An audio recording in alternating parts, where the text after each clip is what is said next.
24 heures après l'attaque au colis piégé à Monaco, le suspect est donc toujours en fuite. Les autorités monégasques et françaises tentent d'identifier et de remonter la trace de cet homme filmé hier soir en train de déposer un engin explosif dans le hall d'un immeuble luxueux.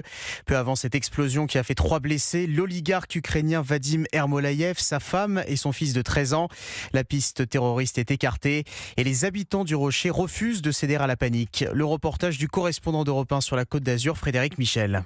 À Monaco, le territoire est surveillé en permanence par un réseau de près de 1400 caméras de vidéoprotection dont les flux convergent en temps réel vers le centre de supervision de la sûreté publique.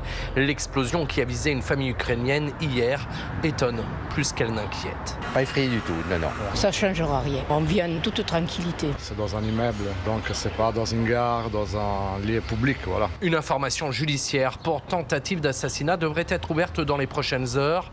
Les autorités ne parlent pas d'attentat terroriste.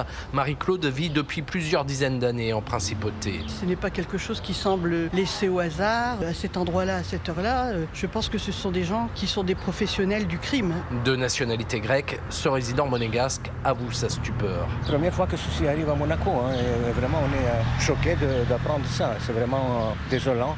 En déplacement en Allemagne, le prince Albert II a réagi sur le compte Instagram officiel du Palais Princier, évoquant un choc pour toute la communauté monégasque. Plus que jamais, conclut le souverain, la principauté de Monaco demeurera unie et déterminée face à la violence et au crime. Le reportage de Frédéric Michel à Monaco pour Europe 1. Une attaque donc a priori ciblée contre Vadim Ermolaïev. Le profil de cet homme d'affaires interroge.